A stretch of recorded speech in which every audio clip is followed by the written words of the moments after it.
64 अंग हैं। इन मुद्राओं का प्रदर्शन करके ही मनुष्य पूजा विधि का अनुसरण करे।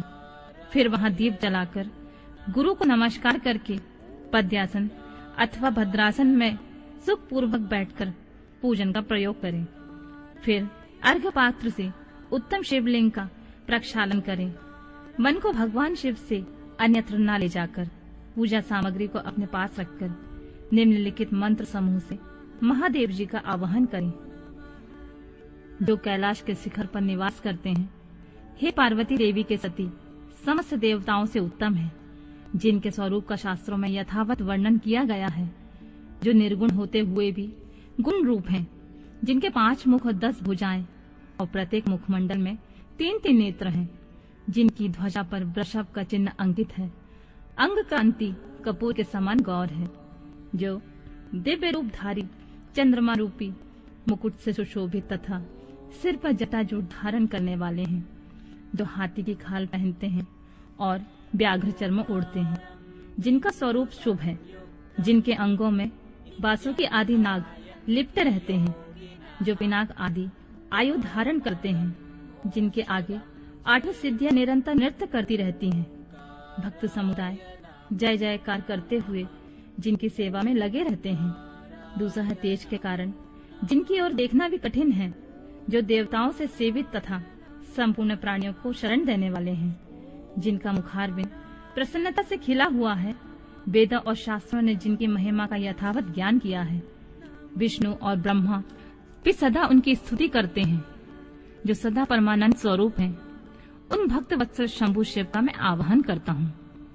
इस प्रकार साम्य शिव का ध्यान करके उनके लिए आसन दें। चतुर्थ पर्यंत पद से ही क्रमशः सब कुछ अर्पित करें। आसन के पश्चात भगवान शंकर को पाद्य और अर्घ्य दें। फिर परमात्मा शंभु को आचमन कराकर पंचामृत संबंधी द्रव्यों द्वारा प्रसन्नता पूर्वक शंकर को स्नान कराएं। वेद मंत्रों द्वारा नाम पदों का उच्चारण करके भक्ति पूर्वक यथा योग समस्त द्रव्य भगवान को अर्पित करें। अभीष्ट द्रव्य को शंकर के ऊपर चढ़ाएं। फिर भगवान शिव को वारुण स्नान कराएं। स्नान के पश्चात उनके श्री अंगों में सुगंधित चंदन तथा अन्य द्रव्यों का यत्न पूर्वक लेप करें।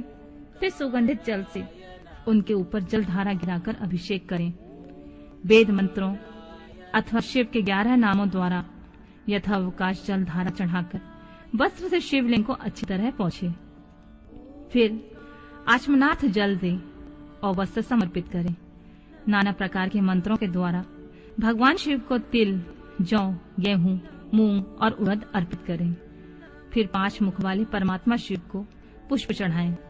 प्रत्येक मुख पर ध्यान के अनुसार यथोचित अभिलाषा करके कमल, शतपत्र, शंख पुष्प, कुश पुष्प, धतूर, मंदार, द्रोण पुष्प, तुलसी दल एवं बिल्व पत्र चढ़ाकर पराभक्ति के साथ भक्त वत्सल भगवान शंकर की विशेष पूजा करें। ये सब वस्तुओं का अभाव होने पर शिव को केवल बिल्व पत्र ही अर्पित करें। बिल्व पत्र समर्पित होने से शिव की पूजा सफल होती है।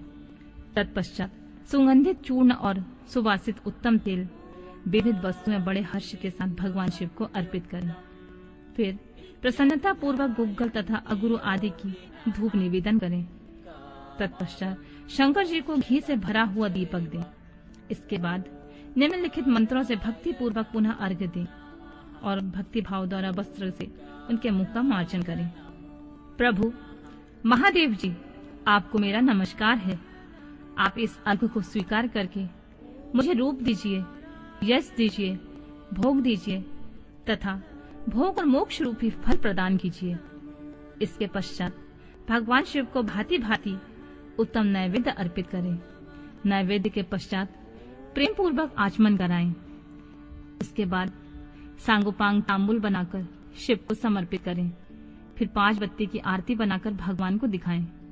उनकी संख्या इस प्रकार है: पैरों में 4-4, नाभि मंडल के सामने 2 बार, मुख के समक्ष 1 बार तथा अन्य संपूर्ण अंगों में 7 बार आरती दिखाएं। तत्पश्चात नाना प्रकार के स्तोत्रों द्वारा प्रेम पूर्वक भगवान वृषभ ध्वज की स्तुति करें। तदनंतर धीरे धीरे शिव की परिक्रमा करें। परिक्रमा के बाद भक्त पुरुष साष्टांग प्रणाम करें और मंत्रों से भक्ति पूर्वक पुष्पांजलि दें। ऐसा जानकर हे गौरीनाथ, भूतनाथ, आप मुझ पर प्रसन्न होइए। प्रभु, धरती पर जिनके पैर लड़खड़ा जाते हैं उनके लिए भूमि ही सहारा है।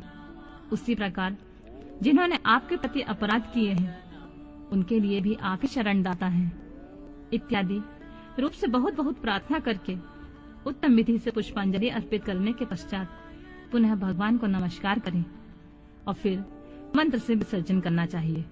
देवेश्वर प्रभु, अब आप परिवार सहित अपने स्थान को पधारें।